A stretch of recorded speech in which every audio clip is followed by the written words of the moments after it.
Hello and welcome to another episode of the BFG Podcast. Today we are back with Justin Nelson. Welcome, Justin, again. G'day, Blake. How you going? Nice to be here with you, mate. I'm not going to try the intro again because I always butcher it, so I just said your name this time. That's okay. Great to be with you once again. Always good to catch up and have a chat. Now, a little behind the scenes thing, this is actually the second time we're trying to film this. So let's hope it works this time. Yeah, a little bit of a hiccup the first time, but that's okay. It's there's always something to talk about in the sporting world. So let's start with the fundraiser for Tonga last Friday. Not the best result for the new team, but it was well received in terms of money. A lot of money raised for the Tongan community, over $25,000. A great effort for 80 minutes, and considering it was played behind closed doors with only a few dignitaries there. Yeah, terrific result. The unfortunate side is, as you just mentioned, the fact that through the current environment and circumstances, there couldn't be a crowd there. But I think that people got right behind it. Tuned in and watched the game. Sky's coverage was excellent, and provided an opportunity for the community to come together. So I think it was an outstanding result. As for what was on the park, look, you have to start somewhere. It's a pre-season game. No doubt, the teams are blowing the cobwebs out, and in the case of Moana Pacifica, I think they'll be fine. They'll get on top of everything pretty quick and find their feet. But there's one thing I didn't like about the response to Moana Pacifica's first game that I felt was a bit unfair was that a lot of people on social media were saying, oh, they were awful, oh, they were terrible. But what people tend to forget is, look, it's a preseason. They were trying to get the whole squad to get a run. Half of those players, if not 75%, won't actually get to play at all in the season. So I think to judge them off from what I saw of the negativity was a bit unfair off that basis. Oh, look, I've seen sports teams before, Blake, that'll lose every game in a preseason and go on and win a championship. So, I think that uh, fandom in sport means that you always want your team to win. You always want them to be on top, and that's not the case. Pre-season's a great time for trying different things, looking at different combinations, and taking the opportunity to learn a little bit more about the players and the talent that you've got. I don't think Moana Pacifica or any new team in any competition goes into it thinking it's going to be easy. But you have to start somewhere. They've started that journey, and I'm sure the results will come as they build the product and the club and the culture, and they build all of those things together. I'm sure those wins will come. So the flip side of that is I tend not to worry too much about what people say on social media, especially those that are negative. You've got to be in the heart of it. You've got to be in the middle of it to know what's happening. It's very easy to have those comments and make those opinions and views when you're sitting on the outside. And I guess um, it's always a struggle for a team in the first season anyway, with a few exceptions, because it's a new franchise, a new building in some cases. Sometimes they're moving into the headquarters, they're trying to gain sponsors and etc. So that doesn't help either. Or you think about, if you start a new job, your first day on the job, compared to when you've been there for, a year or 2 years, you know more, you feel more comfortable, you know your work colleagues better, you know what makes them perform and excel, and it's no different in sport. Day one's always the hard one.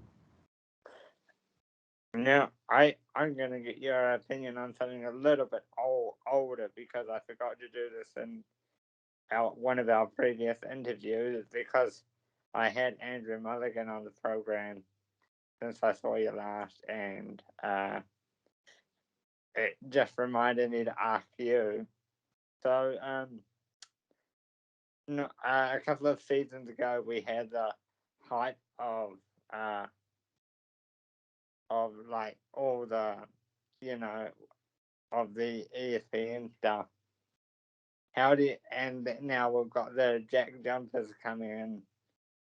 You know, does it help a lot with the he said he compared the ESPN thing to like when Steven Adams got drafted in the NBA, when we had RJ announce his coming on ESPN. Yeah, the ESPN side of things, and Mullins is a good man. Great to see that you caught up with him.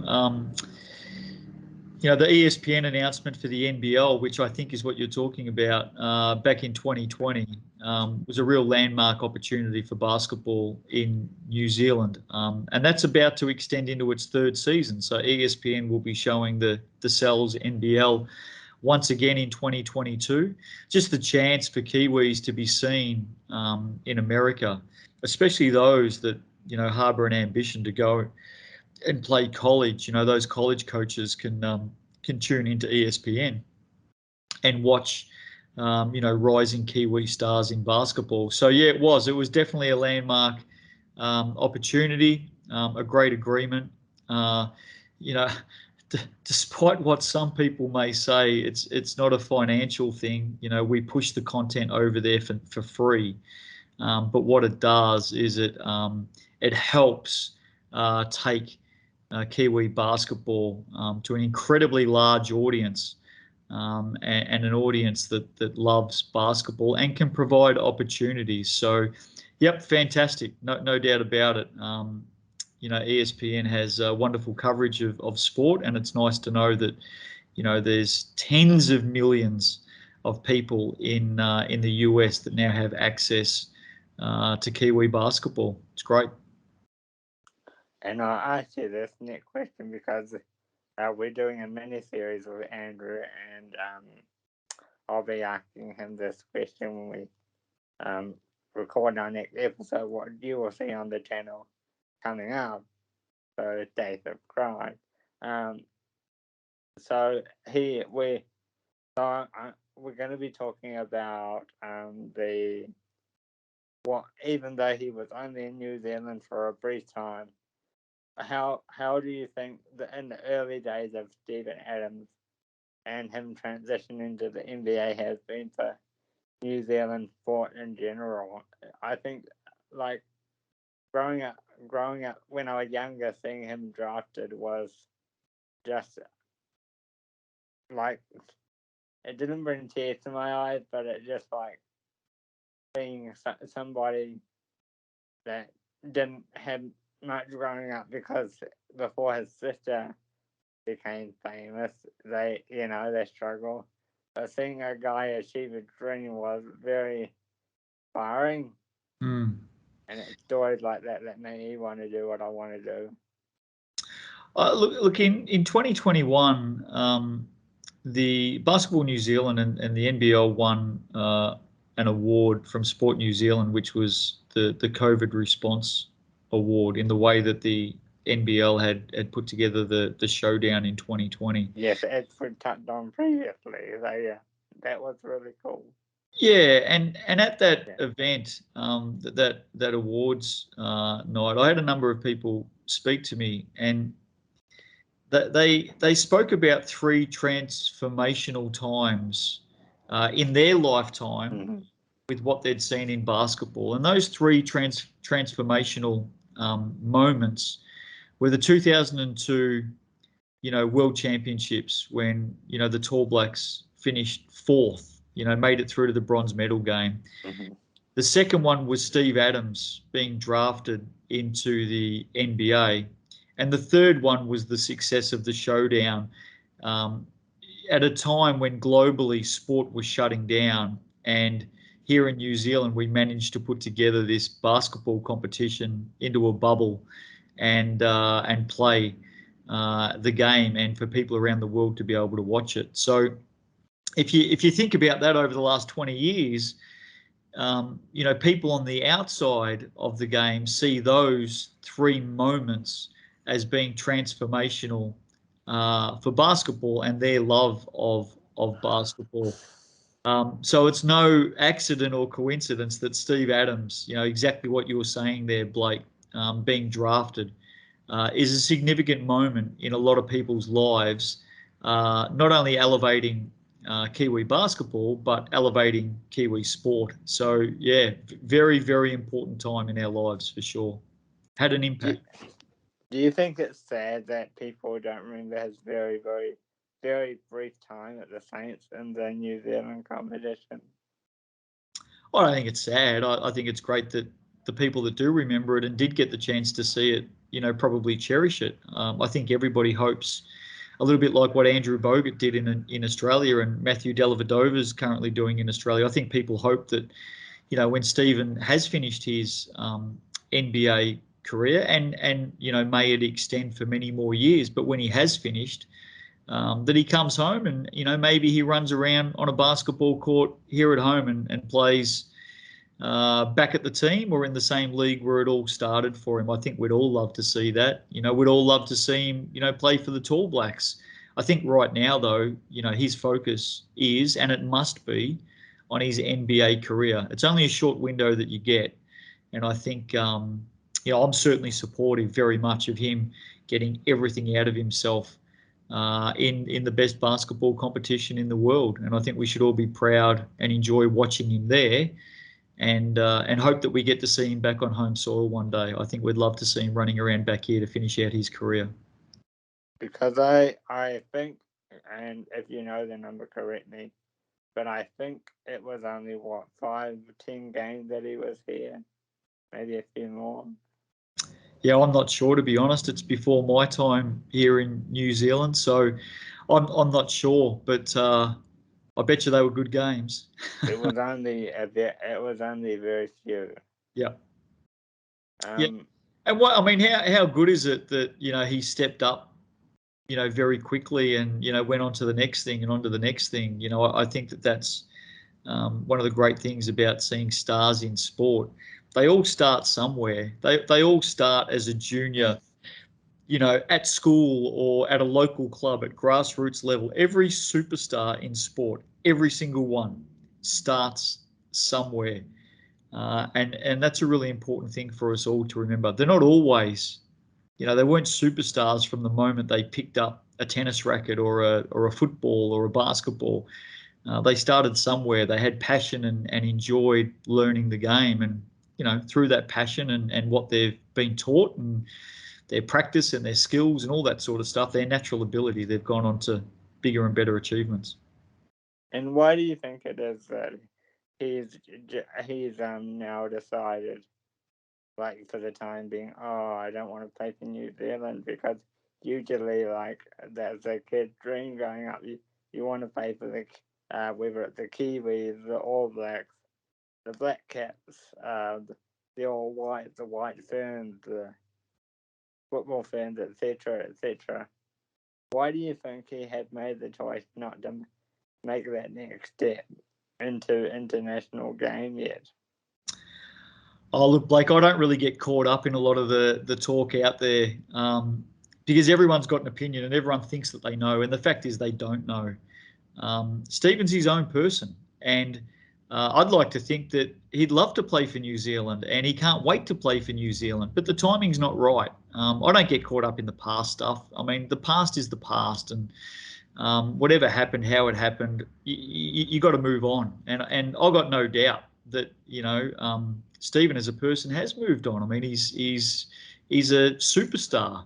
He's playing in the best competition in the world, and I'm fully supportive of that. If and when the time comes that he can, pull on the black singlet, I think we'd all be proud, and I think Stephen would be proud. But right now, he's got to focus on his career, and if I was in his position, I'd be doing the same thing. I think the time will come, and I'd like to think that he can't wait for that time to come. It's just that time's not now. And it's not just Kiwis doing well in the NBA. We've got a few Australians doing well too. Because, and sorry if I'm breaking the news to you, but at the time of this recording, we had breaking news on the day of this recording that Ben Simmons is going to the Brooklyn Nets, and James Harden will be moving to Philadelphia, and a big trade that's been talked about for weeks and weeks and weeks. And the brother of Steph Curry is also going to Philadelphia in that trade, among a few other players and draft picks. So isn't it great to see Australians doing well as well? Yeah, that was a big trade. Obviously, Seth Curry and Andre Drummond going as well. I think one of the things as an Australian that I look forward to is Ben, who's look. I mean, let's be honest. It's been a bit of a wayward time for Ben. First and foremost, it's good to see that he'll be getting back on the court. But I'm really excited to see him under the wing of Paddy Mills. I think if anybody can steer Ben in a really exciting direction, it's his fellow Australian Paddy Mills. That's what I'm most excited about, that he gets to go and play alongside one of Australia's best ever players and best ever leaders, a flag bearer. He is revered not only in Australian basketball, but Australian sport and the Australian community, and importantly, the Indigenous community in Australia as well. So I'm really looking forward to Ben being able to learn and be mentored by Paddy Mills. I think it's an exciting opportunity for him. And I mean, if he ever comes to the Australian competition as well in the year to come, that's going to be not really good for the league if that does happen, because those tickets will just be really hot with his popularity. I think they'll just fly out the door. I remember in the NBA lockdown or lockout quite a number of years ago, Paddy Mills went back to Australia and played some basketball back there during that lockout before heading back to the NBA. And Ben did play state league basketball in Australia back in my hometown in Melbourne. I remember seeing Ben running around when he was a 16-year-old playing in what was the Big V competition in Melbourne. It's amazing to think and see how he's progressed from there. I got no doubt, when the time is right, a little bit like Stephen, when the time is right. I don't buy into putting pressure on these people. They're building their career, they're building their life. And whether it's basketball or any other sport, I'm all for it. And if and when the time comes when they can go home and pull on the national colours, absolutely fantastic. And just before we leave the trade, do you think that, did you know that Ben was going to be a big star when you saw him playing in that Melbourne competition? I think everybody knew as a 16-year-old that Ben was going to be a big star. I don't think there was any doubt in anyone's mind that he was destined to go to the NBA. His father was a very, very good basketballer in the Australian NBL, Dave Simmons, and I think from a very young age, we all knew that Ben was destined to do some special things, just like Josh Giddey. I mean, I've seen Josh running around the local basketball courts in Melbourne playing junior basketball on Friday nights, and he was always a special talent as well. And look at him now.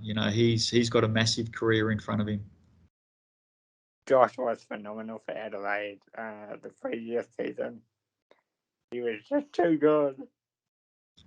Yeah, he's a special talent. One thing that he would be too good for the league, you just knew that he was way past NBL level.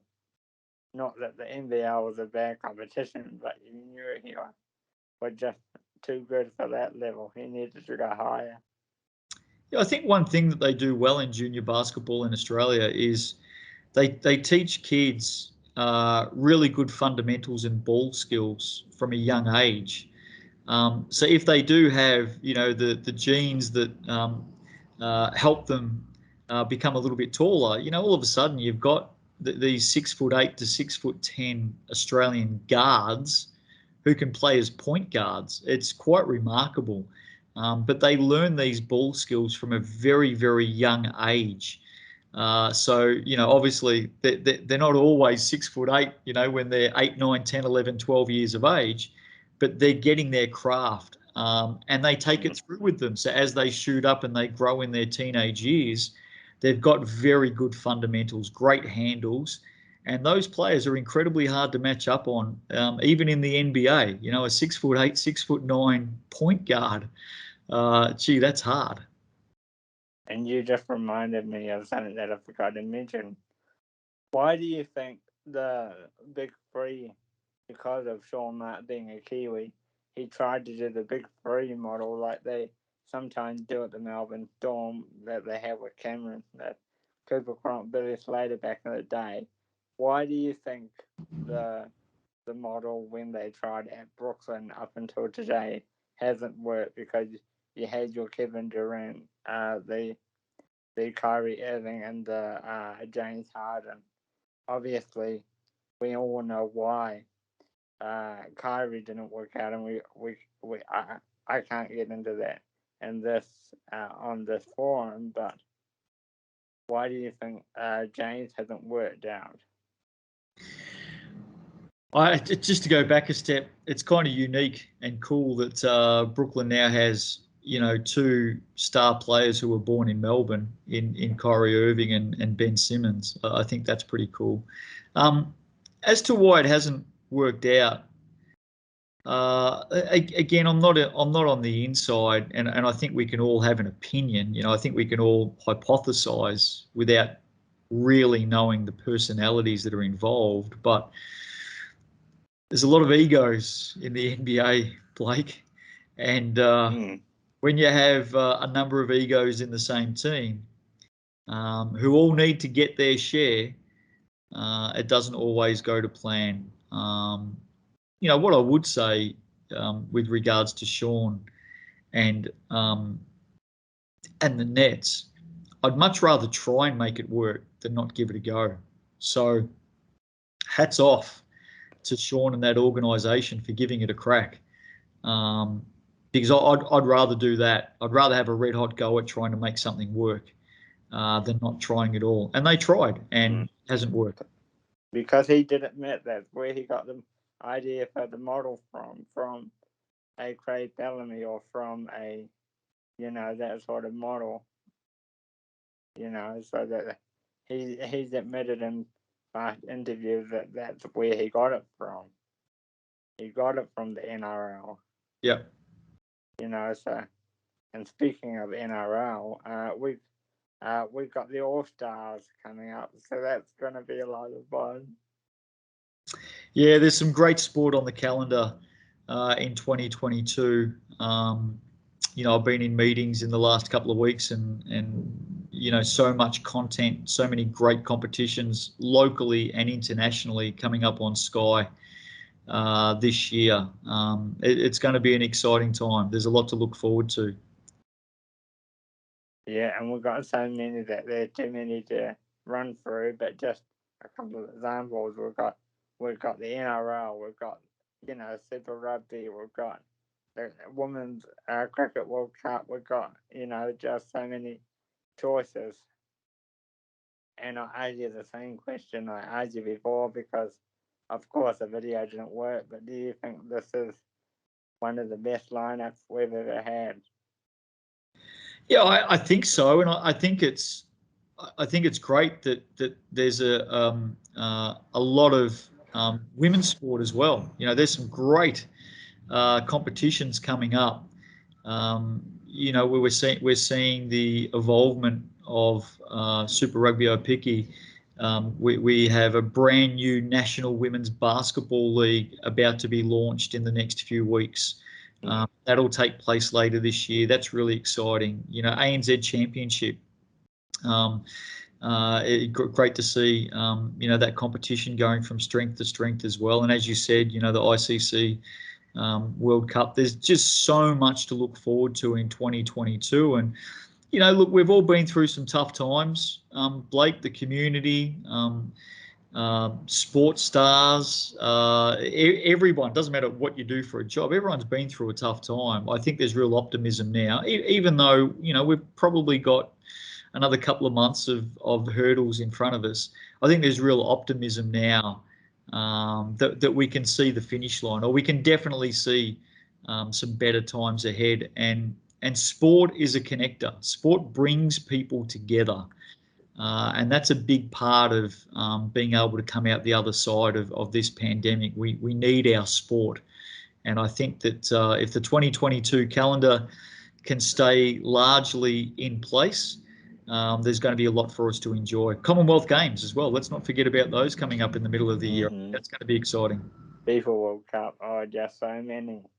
Yep. We could be here for days. Oh, so, for the second year running, you guys had managed to secure rights and for the TV viewer to be able to watch pre-season of the NRL. So that's pretty cool extra for viewers of the NRL to see that again, because that was something I really enjoyed last year. Didn't just see the trials, so I'll be glad to watch some of those again. Yeah, I mean, all of that's, great product. Like I said before, I think we're just all itching to get back to having sport in our lives, whether that's locally, the family and the kids can go down to the local oval or stadium, and just swimming pool, whatever it may be, and just get back involved. But, certainly being able to flick the TV onto Sky or open the computer, whatever it may be, and being able to pick up all of that sport. Winter Olympics at the moment, I mean, the coverage of the Winter Olympics has been spectacular. It's just good to have so much choice. Whether you're an NRL fan, might be an AFL fan like me, I don't know, but great opportunity. I'm really excited at the time of recording this now. I'm really excited, Blake, because, next Monday, I feel like I've almost been in the shadows for a number of years being a Cincinnati Bengals fan. And, we get our time in the sun coming up this weekend, or Monday our time. I'm really looking forward to seeing the Bengals run out there. And what a fairy tale that would be if they can get up and win that. Thank you for the great segue into the next topic. So you touched on it, the big Super Bowl weekend, the biggest weekend in probably the American calendar, aside the NBA All-Stars, which is coming out soon too. Anyway, so for the first time at SoFi Stadium, how is that going to be being your Bengals at a brand new SoFi Stadium in Inglewood, California? Well, I've been to Inglewood a few times, and it's hard to believe that that's where the Super Bowl's going to be. But what a venue they have there, and look, really excited. I think, as I said, it's I've been following the Bengals for the best part of the last 10 years. Been over there and seen them play a handful of times, and been to the stadium there on the River Paul Brown, in freezing conditions, and some tough years, Andy Dalton and AJ Green, and all of a sudden, we've got this superstar young quarterback, Joe Burrow, and just some really great young players. Chase, I mean, what a season he's had, and it's exciting. It feels a little bit like I've come in from the cold or come out of the closet. It's almost as if I've been, hiding that fandom in the background, because there's been some lean years. But I've proudly been walking around Wellington the last month, and what a month it's been of playoffs. It's been unbelievable if anyone's followed it. I've been proudly walking around Wellington wearing my Bengals T-shirts and jackets and gear that I had back in Melbourne that I brought over with me to New Zealand, and it's been sitting there patiently in the cupboard. And yeah, I've really enjoyed the last month. It is the biggest biggest sporting event on the American calendar. There's no doubt about that. And to think that the Bengals, were rock bottom, and now they're through to a Super Bowl. It's got fairy tale written all over it. And I must admit, I don't watch my NFL right now, but I always make sure to try and watch that game at least. Yeah, it'll have a big viewership. I mean, obviously, Sky will have it covered. ESPN. It's going to be a fun Monday, and only one team can win. I just hope that it's the Bengals this time around. Are you going to be able to take a little day off to watch it? It'll be on in the background. I can assure you of that. There's a big TV on the wall over my shoulder there. It'll be on in the background for sure. I'll be sitting back and watching it, and hopefully some celebrations at the end of it. I don't know of too many other Bengals fans in New Zealand. I certainly haven't come across one. I'm sure there's another one out there somewhere. We're few and far between. It's one of those fairy tales, Blake, that unless you're a fan of the opposition, it feels like all of America is going for the Bengals, which is pretty exciting. Well, when we finally get to meet in person and hang out, we get to the right restrictions, maybe you can give me a few lessons on the Bengals. Well, there's been some dark times. Yeah. I don't know that I want to talk too much about the dark years, but maybe it's not the dark years, but the good ones. Yeah, it's a pretty exciting time, and they're really unique. They've got their catch cry "Who Day" that not everybody instantly understands. Some of my great memories heading to a Bengals game in the past is just the welcome to the jungle. The Guns N' Roses just blaring across the field, and the fans at the moment in Cincinnati. Gee, they must be beside themselves in that city. They've had so many down years. I would love to see what's happening in that city at the moment. Of course, Super Bowl is Sunday US time, and Cincinnati, the city of Cincinnati, has already declared that Monday all of the schools in the whole city will be closed the day after the Super Bowl. So they're backing them in for a win and one almighty party on Sunday night. If they lose, what's going to happen then? We'll have to see how it all works out.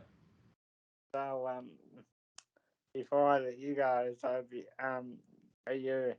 were you quite emotional when they finally made it through to that final? Oh, I don't think emotional. I think just pleased for them. I mean, I'm an international fan. Like, my interest and my fandom is heightened because of the success. I'm probably more just really pleased for the hardcore, for the rusted on fans in Cincinnati, that they get the chance to live the dream. They get the chance to touch the fairy tale. I'm probably more pleased for them than anything else. Will I celebrate and cheer? Yeah, of course I will. But I'd love to see how the parties unfold in Cincinnati if they do win.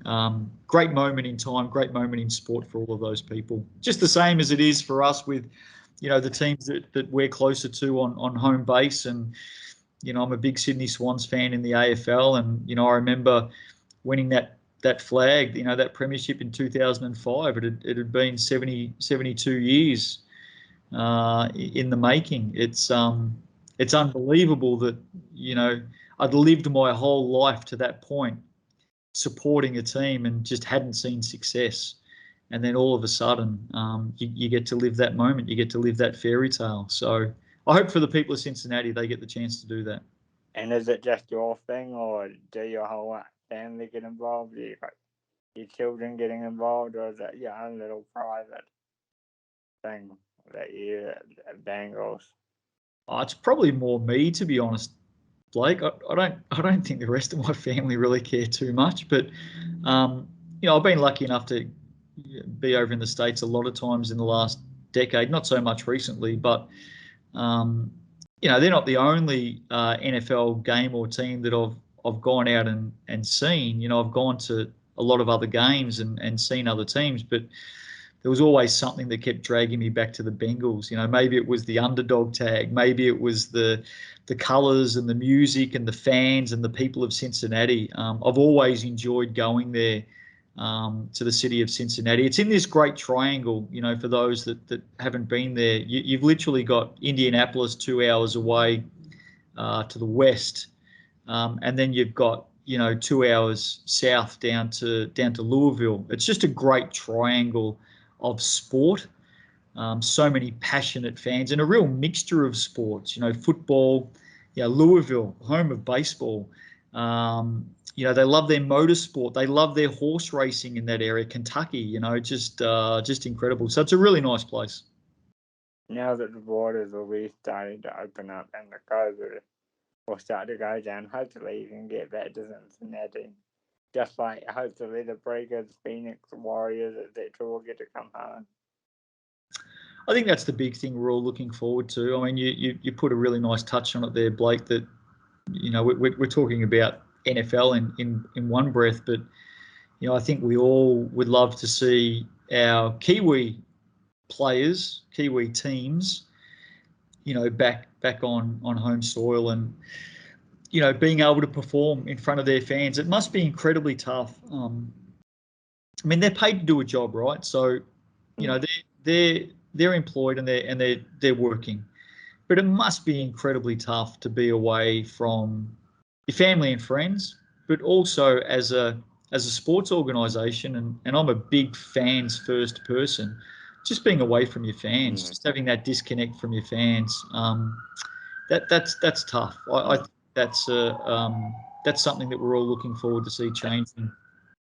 And I mean, Roger Kills us a shit basically said in one of his interviews that what being stuck in Australia was one of many factors why he decided to have a go at rugby, so that he could be home, because he was concerned at how many years they were going to be stuck over there if it was going to be multiple years, because at that time when he signed for rugby, they didn't know if they were going to be stuck there for another 6 months, year, 2 years, whatever it was going to be. Now we're lucky that it ends up being really short, but who knew what it was going to be at that time when he signed? Yeah, and it's the disconnect. We've just been through our third Christmas in a row here in New Zealand, where we haven't been able to get back home to Melbourne. So, we've missed 3 Christmases in a row, and you feel it more at Christmas time. There's no doubt about that. We haven't been able to get back there for 3 consecutive Christmases, and kids are growing up and grandchildren are growing up and other, family members are growing up, and it is a big stretch. It's a long time, and if you can't see the light at the end of the tunnel, I mean, I can understand that decision. I get it, because you're not sure. A year ago we thought, we're coming to the end. Maybe 2 years ago we thought it was going to be quick, and we find ourselves in a position where we think things are going to change pretty quickly, but you never quite know. So I can understand those decisions. You want to try and create your own certainty, and it's a really tough period of time in our lives to create certainty. And hopefully he'll do well in the rugby. I got no doubt about that. Yeah. Is there anything else you want to add before you say goodbye here? No, just keep up the great work, Blake. It's always good to catch up with you and talk sport, and you've got a great knowledge of it. You've got a great knowledge of sport in New Zealand, but also internationally, which I think is pretty cool. So, no, get your orange and black on. Be a Bengals fan for the next few days. It'd be good to have another one out there. Let's hope that fairy tale comes to life, and a big few months of sport coming up here in New Zealand. Winter Olympics at the moment, been really exciting. Rugby's about to start. Basketball, netball. It feels like everything's coming back. NRL and AFL and supercars, and if I can't get to those events, I'll certainly be sitting and watching it on television. Hopefully we'll get to see the Phoenix woman home as well. There's one team we forgot to mention. Yeah, Yeah, what a great they've done story. well too. Yeah, what a great story they've been. Again, you've got to start from somewhere, so pretty tough place to start. You know, you have to move away from home for a lengthy period of time. But just great to see them out there, and I think they'll build and get better and deliver the goods in the future years. Mm. Yeah, so hopefully we'll get to see them home soon. But anyway, we'll leave it there for today.